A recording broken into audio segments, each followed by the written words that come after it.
আমারে হাসিনার লোকজন বিএনপি কইতো, আর কইতো আমি তারেক রহমানের ট্যাগে খাইয়া হাসিনার বিরুদ্ধে বলি।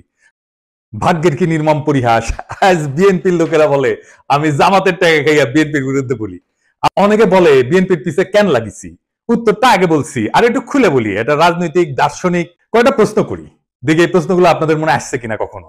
বাংলাদেশে মুজিবকে কেন স্বৈরশাসক হইয়া উঠতে হয়েছিল? অত্যন্ত জনপ্রিয় নেতা ছিল কিন্তু মুজিব, তারপরেও স্বৈরশাসক হইয়া উঠতে হয়েছিল কেন? জিয়াকে কেন মরতে হইল? সামরিক ব্যাকগ্রাউন্ড থেকে আসার পরেও কেন জিয়াকে স্বৈরশাসক হইতে হয় নাই? কেন জিয়াকে মাইরা ক্ষমতায় এরশাদকে বসাইতে হয়েছিল? কেন এরশাদকে স্বৈরশাসক হইতে হয়েছে? কেন হাসিনাকে ফ্যাসিবাদ কায়েম করতে হয়? এই প্রশ্নগুলো পরিষ্কার উত্তর না পেলে আপনি কখনোই বুঝবেন না বাংলাদেশের সামনে বিপদগুলো কি কি। আপনি বুঝবেন না বিএনপি যায় না হোক আর না যায় না হোক দেশকে কোন গাড্ডায় নিয়ে যাইতেছে, এবং কেন বিএনপির বিরোধিতা করাটা আপনার জন্য ফরজা কিফায়া। এইটা পরিষ্কারভাবে বোঝার জন্য আপনাদের বাংলাদেশ নিয়ে ইন্ডিয়ার কুরকুরানিটা কেন সেটা বুঝতে হবে। তা না হলে রাজনীতির কোনো হিসাব আপনি মিলাইতে পারবেন না, আর বারবার আপনি এইরকম স্বৈরশাসন আর ফ্যাসিবাদের কবলে পড়বেন। বাংলাদেশ কেন ভারতের একটা জীবন্ত দুশ্চিন্তা সেটা বুঝতে হলে আপনাকে দুইটা জিনিস একসাথে দেখতে হবে। প্রথমত, ভারতের কাছে বাংলাদেশের সবচেয়ে বড় সমস্যা হলো তার ধর্ম, ডেমোক্রেসি। বাংলাদেশ মুসলমান সংখ্যাগরিষ্ঠ দেশ, এটা তো জানা কথা, কিন্তু আশ্চর্যের ব্যাপার হইলো ভারতের পূর্বাঞ্চল একসময় মুসলিম মেজরিটি ছিল। আসাম থেকে শুরু করে নাগাল্যান্ড পর্যন্ত পুরানো ক্যাবিনেট মিশন প্ল্যানে পূর্ব ভারত বরাবর মুসলিম সংখ্যাগরিষ্ঠ অঞ্চল হিসেবে বিবেচিত হয়েছিল। ক্যাবিনেট মিশন প্ল্যান কি? আসেন এটা একটু খুঁজে দেখি। ক্যাবিনেট মিশন প্ল্যান হচ্ছে 1946 সালে ব্রিটিশ সরকার প্রস্তাবিত একটা সাংবিধানিক পরিকল্পনা, যা ভারত উপমহাদেশের রাজনৈতিক ভবিষ্যৎ নির্ধারণের জন্য গৃহীত হয়।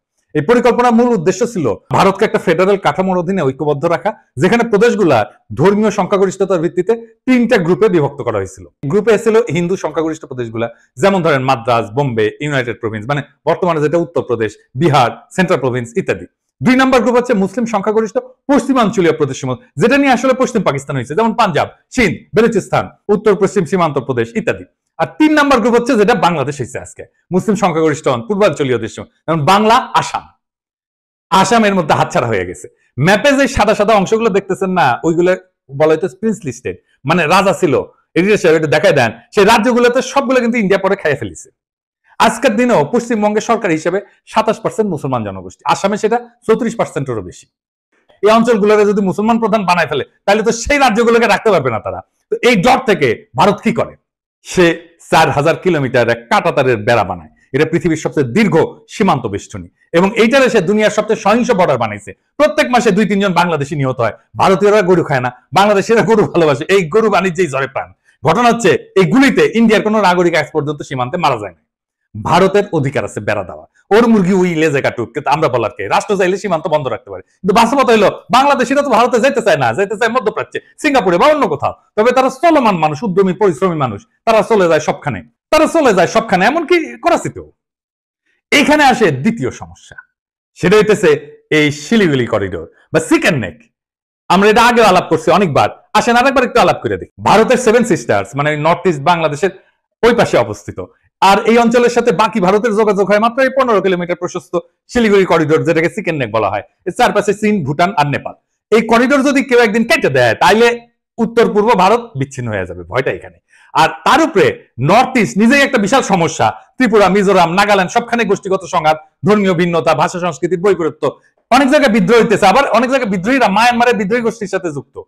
তাহলে ভারত ওইখানে যুদ্ধ বাঁধলে ট্যাঙ্ক পাঠাবে কিভাবে, সেনা পাঠাবে কিভাবে, ভারী অস্ত্রশস্ত্র পাঠাবে কিভাবে?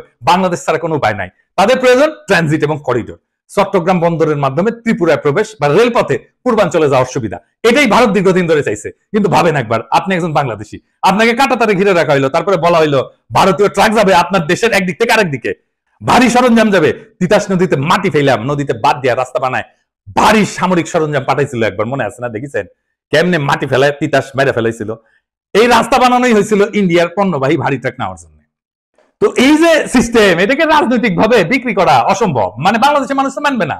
তাই দরকার একটা গণবিরোধী ভারত বান্ধব সরকার, যারা এই চুক্তিগুলো চুপচাপ করে ফেলবে এবং জনগণ কিছু জানাবে না।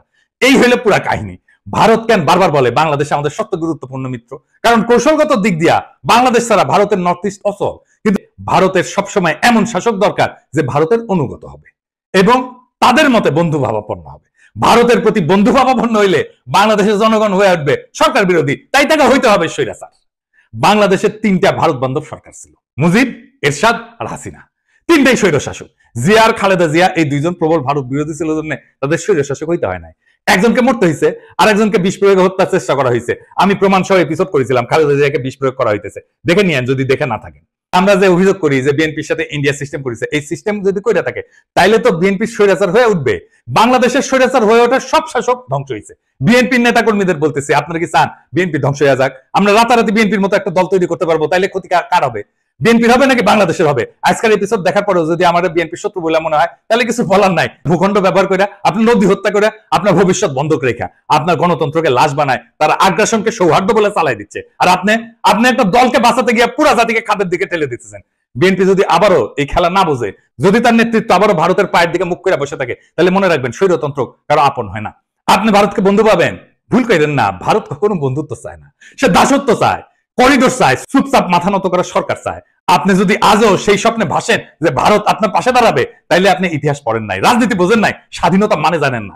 এখনো সময় আছে, সোজা হয়ে দাঁড়ান, আপোষের রাজনীতি ছুঁড়ে ফেলে দেন। যারা আপনার সমালোচনা করতেছে তাদের ভয় করেন না, বিবেকটা বরং আপনার জাগ্রত করে।